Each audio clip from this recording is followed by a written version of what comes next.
Sometimes the most remarkable places aren't found on maps. They're passed along in stories, whispered between those who know. This is the story of one such place and a journey that began with a YouTube video. That video found its way to a 68-year-old force of nature named Jim, who I later nicknamed Jumpin Jim, because the guy never sits still. He's a black diamond skier, high-altitude backpacker, mountain stream fisherman, and fly tire, boat builder, and health and fitness guru who fully incorporates the benefits of earth grounding and forest bathing into his outdoor regime. And if all that weren't enough, he's been a Quetico paddler since his teens. After watching one of my paddling videos on the channel, Jim reached out by leaving a note with outfitter Bob Latterell. As fate would have it, we lived just a few miles apart. Before long, we were sharing tales, and Jim was planting seeds about a hidden lake tucked off a quiet beaver creek near Kawnipi, a place I'd always meant to visit, had paddled right by on dozens of occasions, but never bothered to explore. After spending a couple nights on Jim's lake and then hitting typical hot walleye action on Kawnipi, we parted ways, and I continued for another week of solo exploration. I started out camping on a gorgeous island at the north tip of Agnes, chasing primarily lake trout, which were very active during late May. It was a little early for the smallmouth on such a big lake, so at some point I relocated into a shallow, warmer body of water. As would be expected, hit the largemouth spawn at full throttle, hundreds of fish swarming the canoe. So come along on another exciting paddling adventure.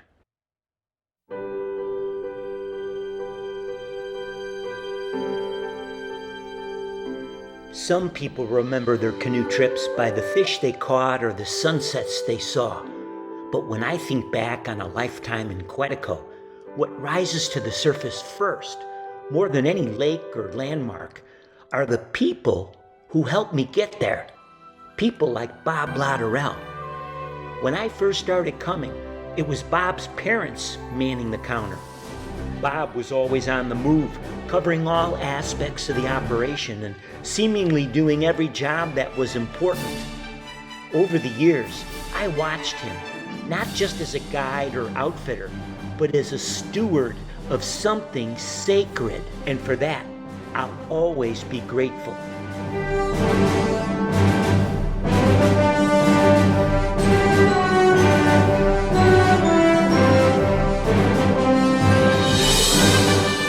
Jumpin Jim is what happens when a high-altitude, ultralight backpacker and a fish whisperer collide in one unstoppable paddling package. He packs like a monk, moves like a moose, and fishes like he's got gills. Tag along with Jim, and you're guaranteed not just a great adventure, but a crash course in how to travel light, fish smart, and maybe even keep up, if you're lucky. In the wilderness, certain places speak louder than others. Prairie Portage is one of them.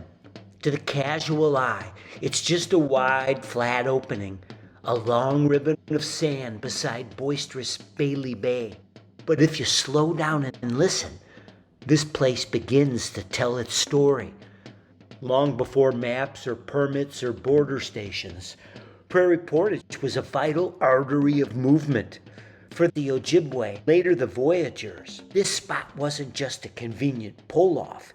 It was a gathering place, a resting place, a launching point. Its open meadow provided space to breathe, to mend canoes, to dry gear under the sun. The long beach made landings easy. The nearby current carried trade, stories, and songs across generations. Even today, when you step onto this site, you're walking in deep footprints. You're pitching your tent where others once shared smoked fish and bannock, sharpened their paddles, or stared at the same stars on the moonless night. It's not just a campsite. It's a thread in a long, woven trail of human movement through these woods and waters.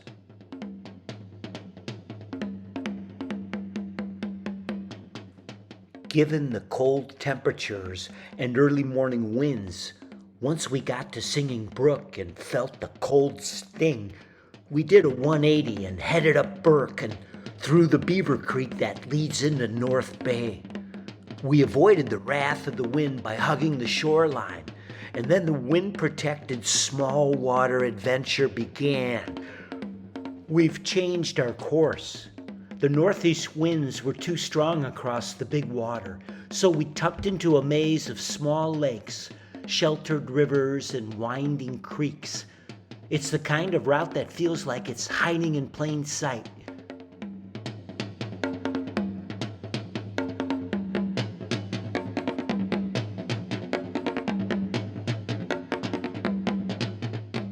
And then, just as the sun began to soften, we spotted it, an island campsite tucked into the trees, perched high enough to catch a breeze with flat, open ground that seemed made for stretching out sore legs and airing out gear. Not too big, not too small, just right. So the plan changed, and honestly, we're glad it did.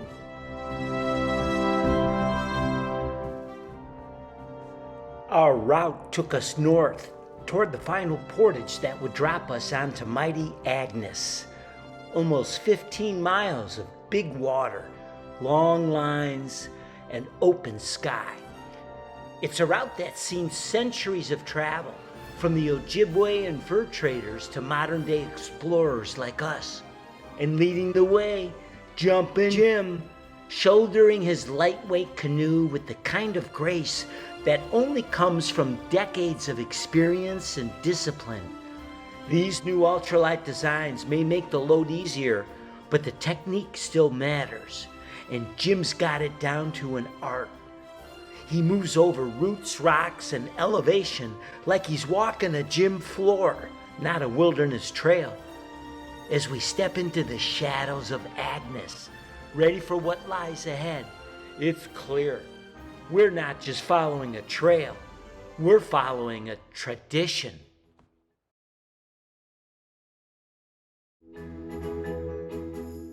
Agnes was calm this morning, wide, glassy, and endless as ever. I don't call it the superhighway of Midwestern Quetico for nothing. We made good time, letting the wind nudge us north toward the portages along the Agnes River. We worked our way through them one by one, chasing the rhythm of the river upstream. Not long after, we passed straight through Murdoch Lake, right through the meat hole. For those who know, that's where the bass like to pile up in the spring. It's a classic hot spot. But today, we're on the move, so the rods are stowed. No time to linger, but if you ever find yourself in Murdoch, do yourself a favor and drop a line. I made a comprehensive video of this lake, and you can catch it here.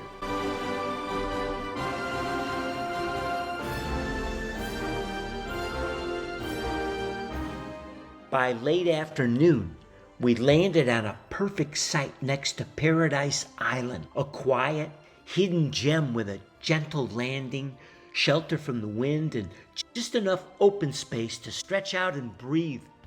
We are now located on a beautiful piece of real estate that positions us right on the periphery of the entrance to Jim's secret lake.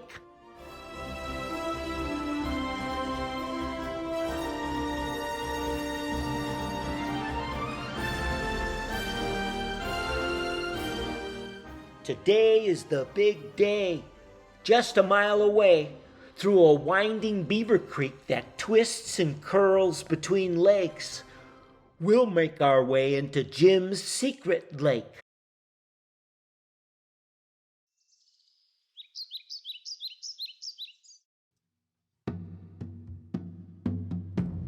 When he found this place, Boy Scout Jim was just a teenager.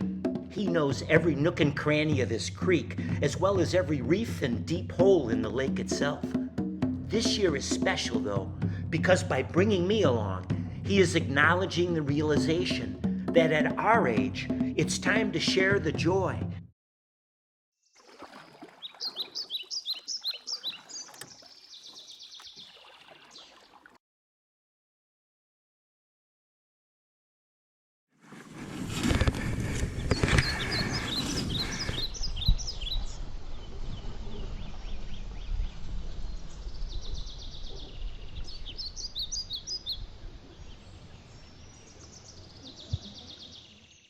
As we pushed our way up the winding Beaver Creek into Jim's secret lake, the silence was broken by a pair of curious visitors, whiskey jacks.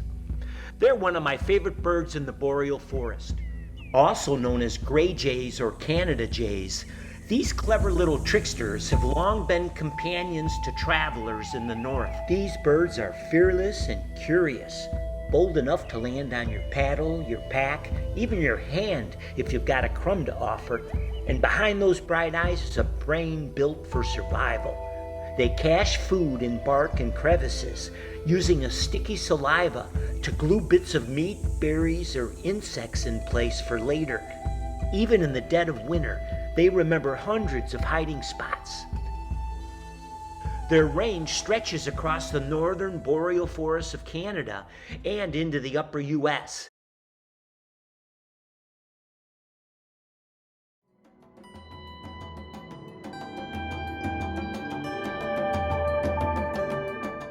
Once we arrived on beautiful Lemay Lake, Jim wasted no time. Within minutes, his shelter was up and he was already gliding across the water toward his favorite walleye reef. He marked it, as he always does, with a floating jug, a quiet signal known only to him. Out of respect, I won't share the exact coordinates of Jim's honey holes. Some things in canoe country are best left to mystery. But as a filmmaker, I had a responsibility, not just to tell a story, but to tell you a story that would be beneficial. So I headed in the opposite direction, exploring the side of Lemay that Jim had rarely, if ever, fished. What I found was walleye, smallmouth, and northern, mostly just by trolling until fish are located and then fishing the bottom. In fact, some of the best action came just a stone's throw from our campsite, right off the landing. As for Jim's side of the lake, that remains his secret to keep and yours to discover, should you ever find yourself casting a line into these quiet waters. I had just finished my fishing sojourn and walked onto shore just as it began to rain. Finally, as we sure needed it. But in our haste, we hadn't set up a tarp yet, and it looked very short-lived anyway, so I decided to tuck into the tent and do a quick book review of a new author I just found in the Paragus bookstore. This guy, Steve Osterholzer, is my definition of an American hero. He's a combat veteran, an infantryman who's walked the walk in service to his country. And now in his second chapter, he's chosen to give back, running a nonprofit dedicated to helping fellow veterans heal, reconnect, and find peace. His book, it's a page-turner in the truest sense. He weaves together gripping personal stories, some from deep in the wilderness, especially right here in the Boundary Waters. His writing is raw, honest, and full of heart. As a combat veteran paratrooper myself, it made me think, really think. This book is primarily about what I find in the wilderness, why I go, what I experience, think about, and how it changes me. If you're a paddling addict like I am, perhaps you'll find yourself nodding along as you read these tales.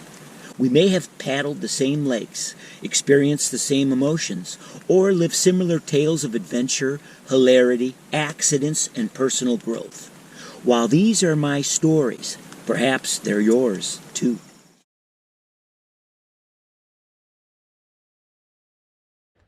Tied to a tree near the fire ring is something special. A clear plastic container, a simple time capsule for paddlers. Inside is a journal that's been here since July of 2017, placed by two women on their own Quetico adventure.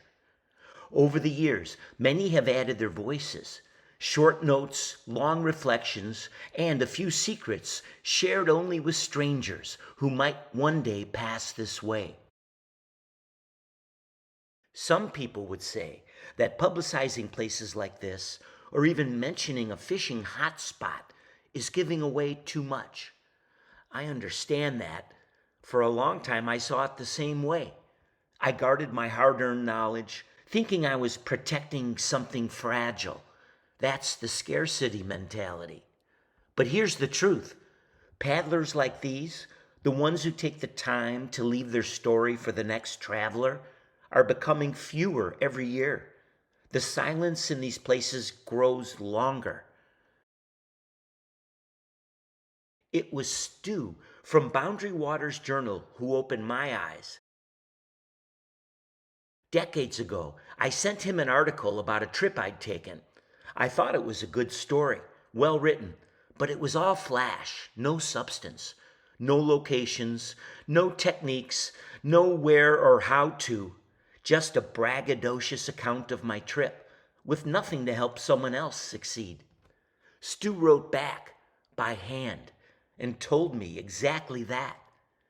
At first, it stung. But over time, I realized, what's the point of telling a great story if you're not willing to pass along what you've learned? The wilderness has given me so much. Why would I keep it to myself? Now I choose to share, because every paddler we inspire to make the journey is a step toward preserving our canoe culture and ensuring the continuation of this rapidly declining tradition. Visitor log, June 6th through the 9th, 2017. In the interest of seeing how many come to this special little lake, we thought a visitor log is in order. We'd love to hear your stories directly via email and record it here for future visitors and generations to read. If the Ziploc bags have rotted, please replace them.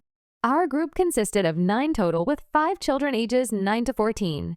We can't wait to hear from you. Please send emails and maybe even pictures of your log entries to vienzel@yahoo.com and abigailmisted@gmail.com. 6 guys, ages 31 to 63. 4 of us have been here many times before. Love this spot. I know everyone who makes it here is savvy enough to keep it clean and pristine.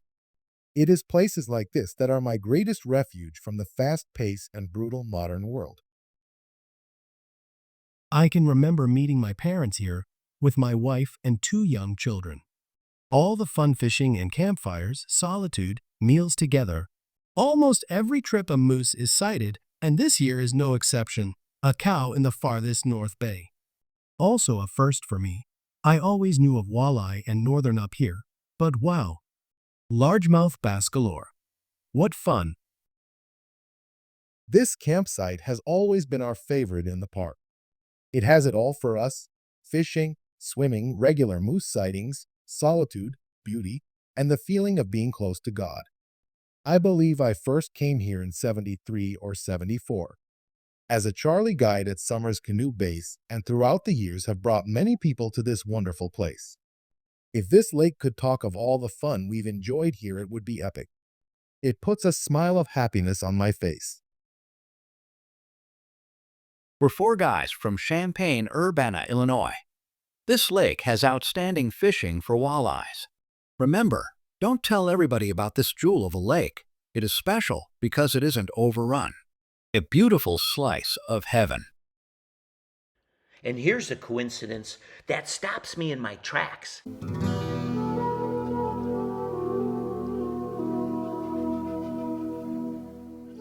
Flipping through the pages of this very time capsule, I find a detailed note, thoughtful, generous, full of hard-won insight written by none other than Stu himself. The very man who taught me to share has been here before me, leaving behind exactly what he once challenged me to give. Here is a note left by Stu.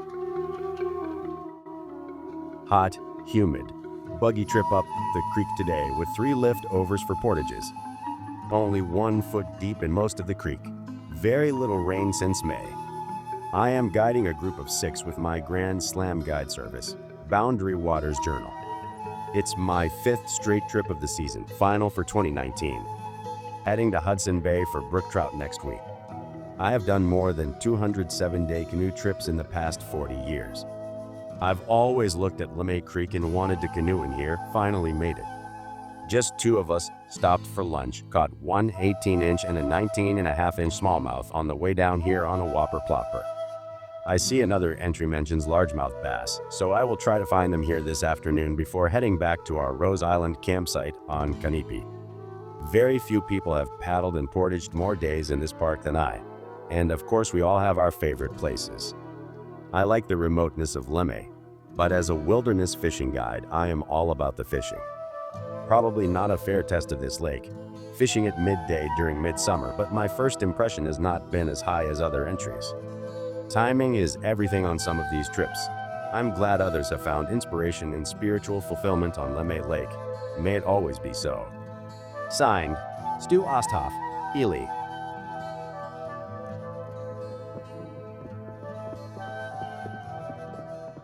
On the final night, as the sun started to get near the horizon, Jumpin Jim disappeared and meandered onto the ridge line behind the campsite, overlooking the bay at the northernmost end of the lake. He told me to head up there when I felt like it, and I'd probably see a moose. So after finishing up a couple tasks and then admiring these trumpeter swans, I found Jim at the top of the hill, and in a matter of minutes, the show began, just as Jim predicted.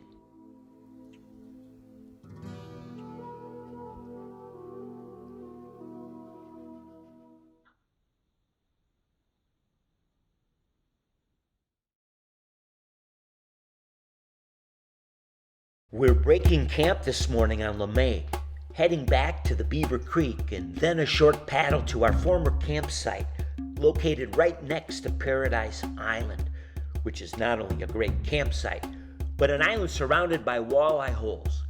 You can easily catch all the fish you desire right from the shore on the south side. We're heading back to our old site out of courtesy. You see, the island itself is reserved for someone special, a surprise guest. We've arranged to meet them here after years of talking about it. So we'll set up where we've been before, just across the water, close enough to see them arrive, close enough to share the excitement, but giving them the island itself, a place worthy of their first impression. Besides, these folks are natives of Ontario, and we, their humble guests. We're grateful to all Canadians for sharing this wonderful resource.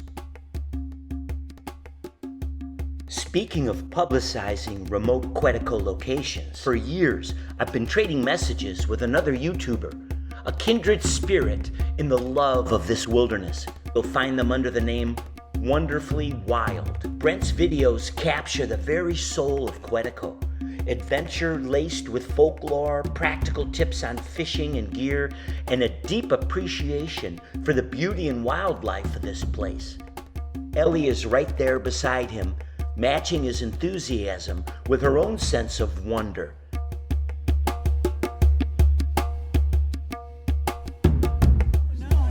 Can you tell us how'd your trip go? What'd you put in? Yeah, we put in at French Lake, Dory, Twin, down to Sturgeon for a night, up to McDougall, down through the Kawnipi Creek and into the top of Kawnipi up here.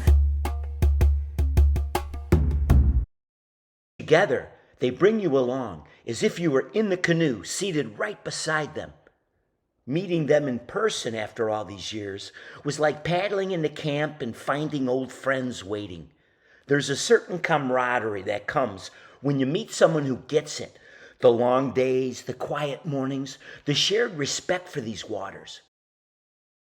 If you want to see Quetico through the eyes of two people who live and breathe its spirit, check out Wonderfully Wild.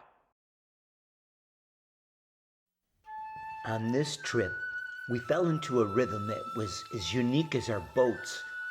I was paddling a little pack canoe, really a kayak with an open deck, short, narrow, and quick on the water.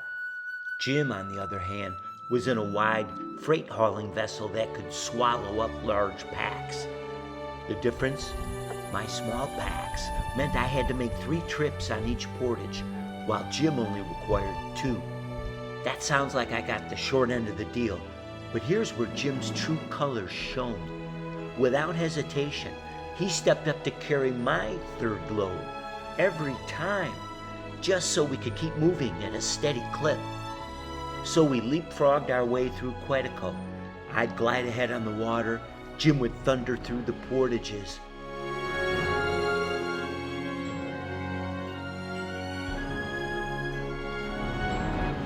As different as our travel styles might be, we've discovered that when it comes to the most critical gear, we're in lockstep. Both of us sleep under the same roof, a big Agnes copper spur, the ultralight tent that has proven itself in every kind of wilderness weather. Jim's has been faithfully serving him for a decade, while mine is still the new kid with only 4 seasons behind it.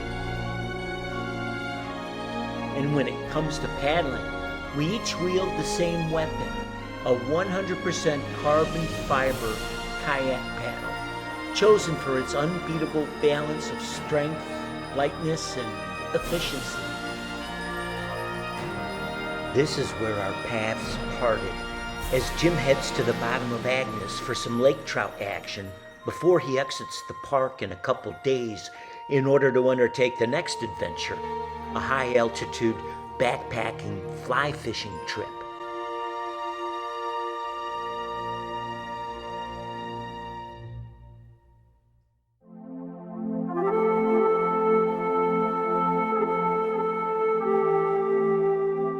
I'm back in solo mode, and my sights are set on the north end of Agnes.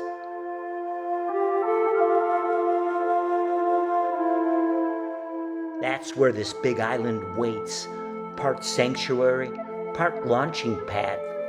3 campsites dot its shores. One is a lonely patch of ground, just big enough for a single tent, the kind of place that feels forgotten by time.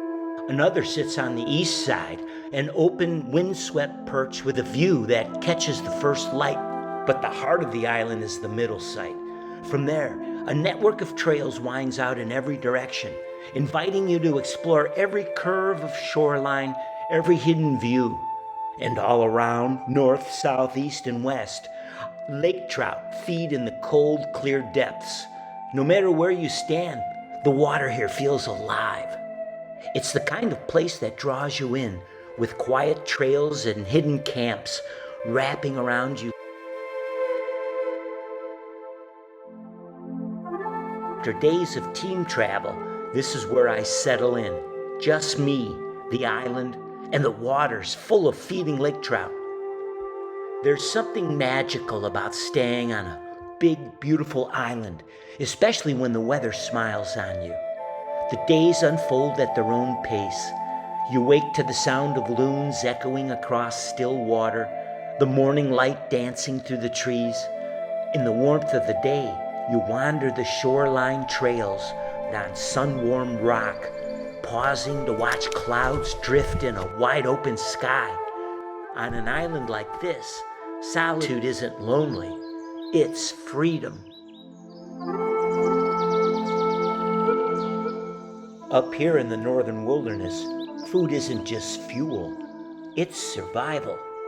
Powdered eggs may not look like much in the bag, but they're a nutritional powerhouse, packed with protein for muscle repair, healthy fats, and essential vitamins to keep you going mile after mile. Pair them with ghee, clarified butter with a rich, nutty flavor. and you get a boost of long-burning calories that help keep your body warm and energized.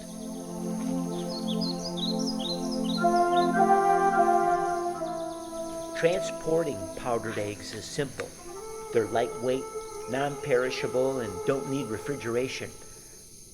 I like to transport them in multiple Ziploc bags. Ghee is just as easy. It's stable without refrigeration and can be packed in a sturdy plastic jar. Together, an unbeatable wilderness combination that will keep you satiated. It's time to go fishing. In late May, on a lake this size, the bass are still weeks away from their spawning beds, but the lake trout, they're in their prime. Lake trout thrive in water between 40 and 50 degrees, and right now they're working the top 15 feet, perfect for trolling with diving plugs. Around this island, they're everywhere, but the real action and the biggest fish are holding on the reefs just to the south. These trout spawn in the fall, scattering their eggs across the rocky shoals down there, but spring is when they put on weight, chasing schools of bait fish in every direction. When you hook one, you feel that raw, deep water power. A head shake that means business and a run that tests every knot. Out here, it's not a question of if you'll connect. It's just a matter of how big will the next one be.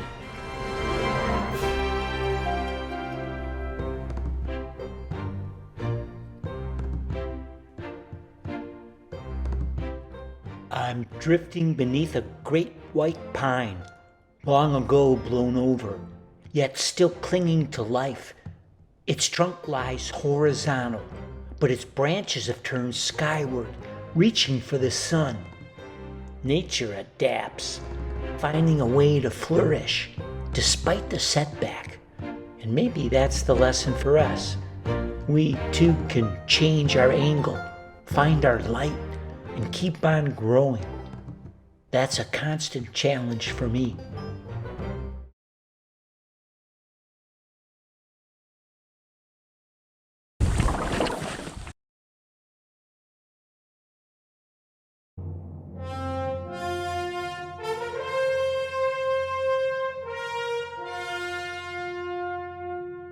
Since we're always attracted to fish-eating birds from a fishing perspective, these white dots attracted my attention. Thinking they were just gulls, I headed over that way and was pleasantly surprised to stumble upon a remarkable visitor to Quetico. They come gliding in on slender wings, their movements crisp and precise, like gulls that learned the art of grace. These are Arctic terns, among the most remarkable travelers in the animal kingdom. Every year, these small but fierce aviators migrate farther than any other bird, some flying from the frozen edge of Antarctica to the Arctic and back again, a journey of more than 40,000 miles. Here in Quetico, they pause during this time of the year on their way up to the Arctic.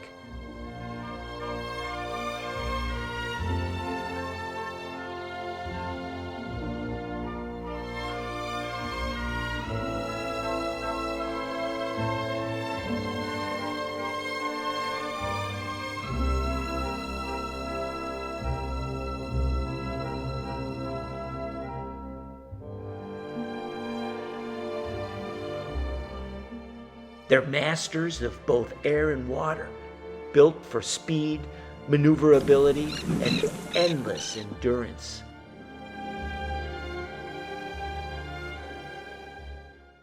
I pulled up for a quick break on a tiny island tucked among a cluster of small islands that ring the reef. This campsite is rated 3 stars, and that feels about right. It's small, just enough room for the essentials, but in the height of bug season, this would be a paradise with water and wind in all directions. But as nice as this little outpost is, the reefs are calling. Those birds weren't just here for the scenery, they were feeding. And where the bait fish gather, lake trout aren't far behind. I pushed off from the tiny island, the bow of the canoe pointing straight toward the reef. The water was calm, the light perfect, and I had that gut feeling you only get when everything lines up just right. Got off the water, caught 8 lake trout.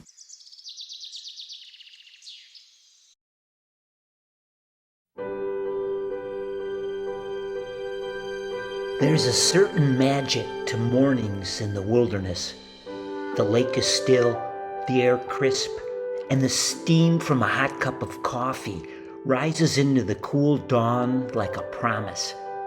Sitting here in this comfortable chair, I feel the quiet satisfaction of a life lived simply. Just me, the water, and the wild. There's a stillness in the northern wilderness that feels almost sacred. The lake holds its breath, the loons are silent, and even the wind hasn't yet found its way through the pines.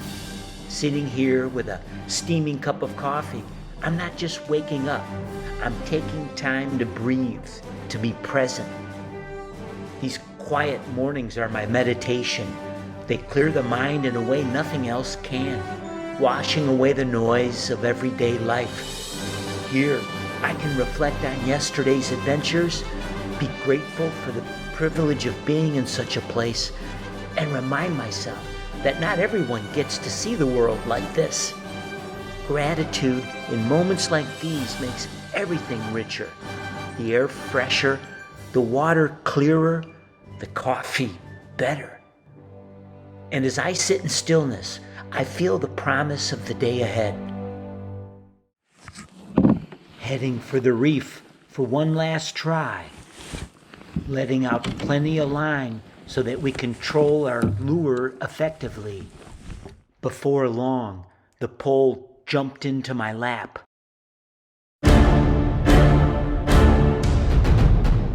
The fish stayed deep, surging away in long, heavy runs, each one pulling the canoe just a little farther from the reef. My forearms burned, my pulse matched the throb of the rod tip, and every turn of the reel felt like a small victory. Minutes stretched, 5, 10, before I finally saw the shimmer of silver far below, twisting in the dark water. It was like hauling up a living relic, thick across the back, jaw wide. Those big fish are fragile after a long battle.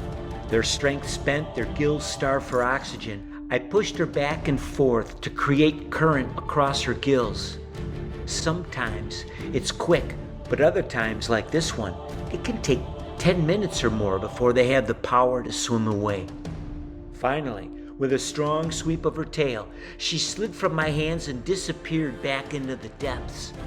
Catch and release isn't just a choice up here, it's a responsibility. These giants are slow-growing, vulnerable, and irreplaceable. Treat them with care, and they'll be here for generations.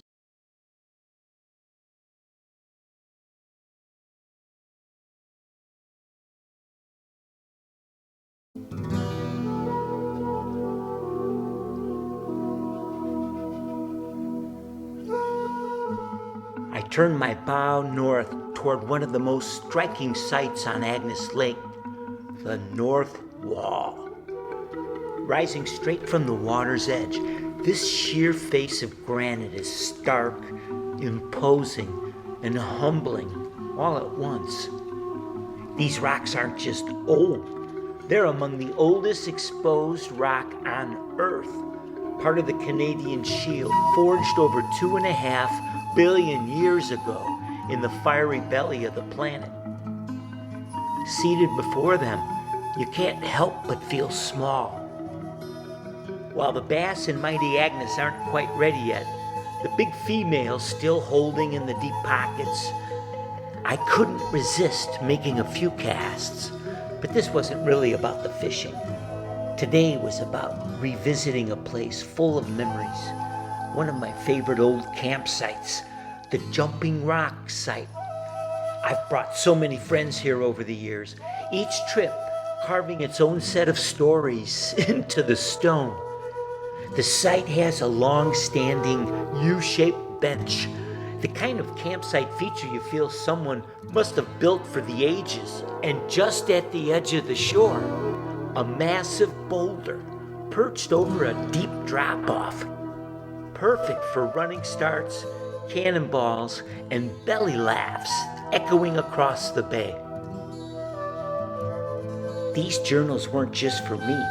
They were for the others who shared the fire, paddled and portaged, and felt the pull of this wild place. They were a way to preserve not just the memories, but the tradition itself. Because if we don't take the time to tell these stories, to actively share and promote our canoe culture, one day it might quietly fade away.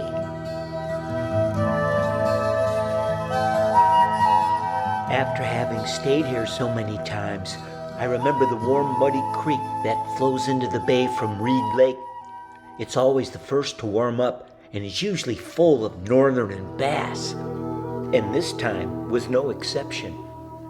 I started picking up some mid-sized northern pike. After a while, I couldn't shake the feeling that a real lunker had to be lurking nearby, so I swapped my lure for a big whopper plopper. On my very first cast, I felt a solid hit, and I saw the flash of a big pike on the end of the line. At first, I thought I'd finally hooked a big northern from the looks of it with my polarized sunglasses. Finally, a torpedo. But what I didn't realize was that I'd actually hooked a bass first, one that got swallowed whole by that northern. The bass was hidden deep inside the pike's mouth, and only when it spat the bass out did I understand.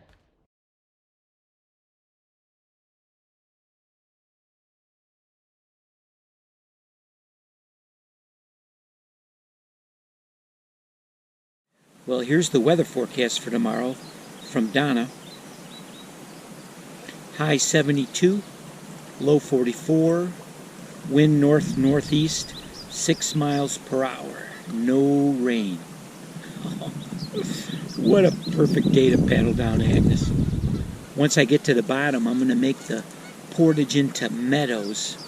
Meadows is a small, muddy lake. It should be as warm as any lake in the park, which means the bass are going to be very active. They're going to be. I think there's one decent campsite on Meadows. Maybe I can get in there and hide for a day or two, and let's see what we can do with the largemouth bass. Little change, the indigenous bass. I packed up camp and set off early, greeted by perfect conditions, a whisper of breeze and endless water stretching out before me. Agnes Lake unfolded like a superhighway, long and welcoming, inviting me to meander wherever I pleased. The big open spaces gave way to the rugged beauty of southern Agnes, towering cliffs that rise straight from the water. Ahead, the shoreline narrows, and there at the bottom of Agnes lies the long portage into Meadows Lake. A new chapter of adventure awaits just beyond that trail. As I make my way from Agnes and across the Meadows Portage, I head toward an island. I remember it faintly from day trips into this lake. On the way, I decide to pull over and check out a site that's right along my path. At first glance, it could have been a good stopping point, but a mess of fallen trees has turned it into a no-go. According to the map, there are a few other marked sites nearby, which I checked out as I fished the area and found none to be acceptable, other than in an emergency.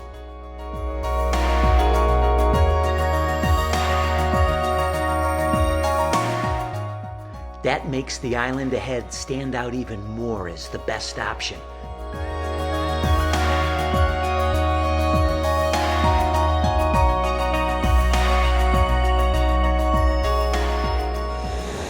Here we are on our island, on Meadows. There was not a single camper all the way down Agnes. Louisa Falls, nobody. And I've got a couple of days left, and this is the smallest, shallowest lake I've been on. Moreover, when I came in, There were schools of minnows in the shallows. So I have a really good feeling about the fishing on this lake. Now, you might think that the first thing I do is race back out there and start fishing. But let me tell you, after a day in the boat seat, the last place I want to be is in the boat seat. I just want to walk around on the forest floor in my bare feet.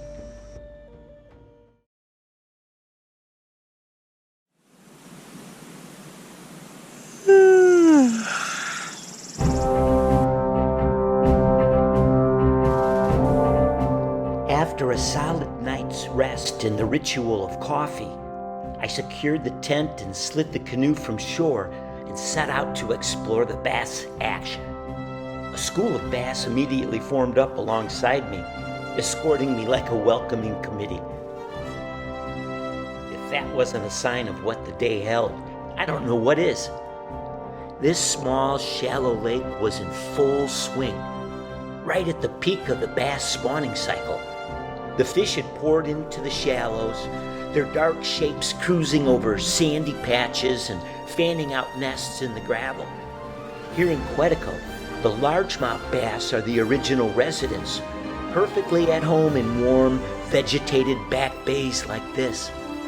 The smallmouth, those bronze brawlers we love, were brought in later, and they flourished too. But today it was the largemouth's time to shine. I started with my usual soft plastics, worms and jigs, and the action was immediate. But there were so many small fish eager to smash anything, I had to change tactics. That's when I tied on a big whopper plopper. Its size and commotion seemed to eliminate interference by the little guys. Although these fish in Meadows run on the smaller side, from 12 to 15 inches, their sheer quantity and wild bass gusto makes for a really memorable experience.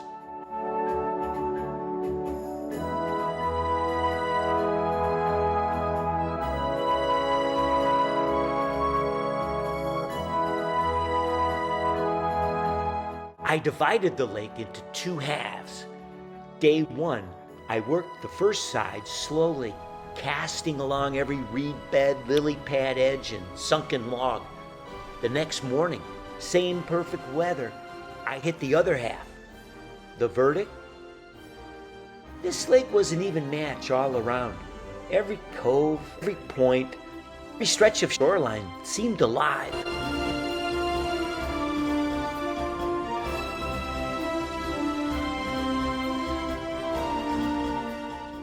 Both days, I caught more fish than I could possibly count, more than I could even tolerate. Out here, surrounded by the chorus of spring peepers and the soft splash of feeding bass, it felt like I had timed it perfectly.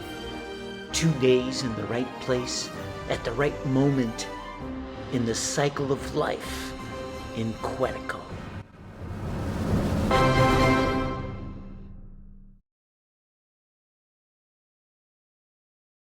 There I was, boat nosed gently alongside the shore. From here, the whole lake opened up, and there, just barely, was camp. Only the faint, smooth curve of the tent gives it away.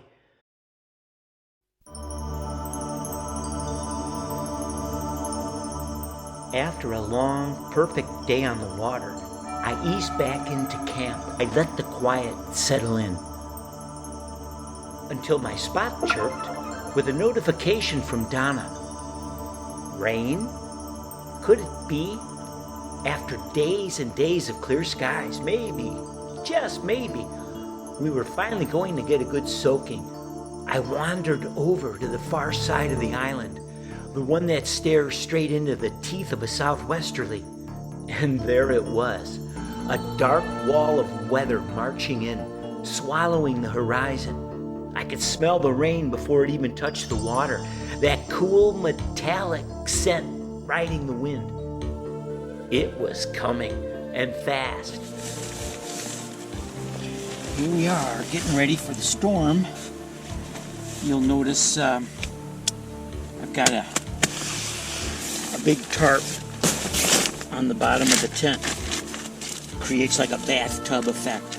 I don't want to insult anybody's intelligence because I know everybody does this, but this is a really compacted tent pad in a sort of an open grassy area, so the potential for a pool here is great if we get a heavy downpour, because the ground is so dry and it's so compacted from all these years of tent pads.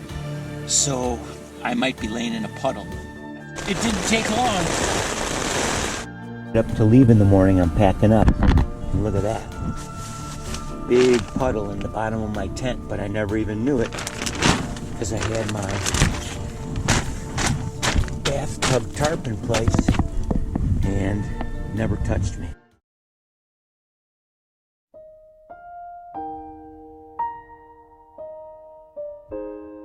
After the bass bonanza on Meadows, other than the smallmouth spawn, which was yet to occur, I felt like I'd checked every box for a 2-week spring trip, seen it, done it, and loved every second. But now it was time to make my way out of the park. That meant tackling the second long portage out of Meadows, dropping down into Sunday, and then making the paddle toward the North Portage into Bailey Bay. Here's where I want to pass along a little gold nugget of information for anyone planning this route.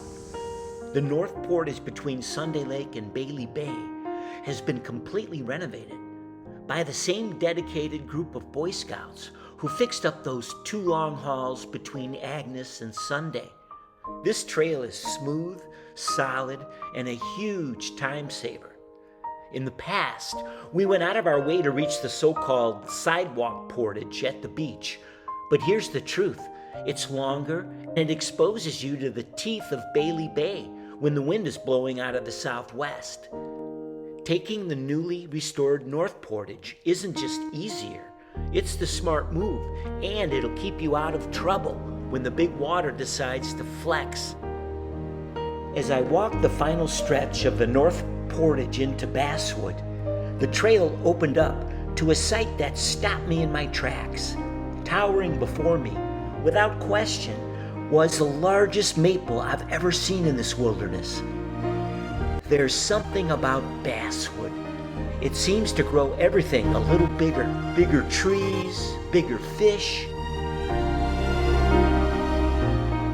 It holds secrets you'd expect, like the oldest recorded white cedar, documented at over 1,100 years old.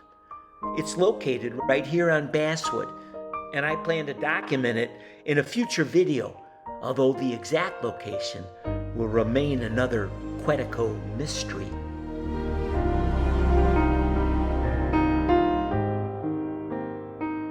Today, there's only a mild breeze, but on these waters, that can be deceiving. Over such a long stretch, even a light wind can stack waves into something formidable. After crossing the vast sweep of Bailey Bay, I finally reached Prairie Portage, the ever-reliable hub where Latterell's motorized tow service runs like clockwork. The moment my bow touched the dock, I sent a quick spot message to Donna, letting her know I'd made it to the pickup point. By the time I crossed the border, Bob had already dispatched a boat, and as luck, or maybe just Latterell efficiency, would have it, it arrived at the extraction point almost exactly when I did.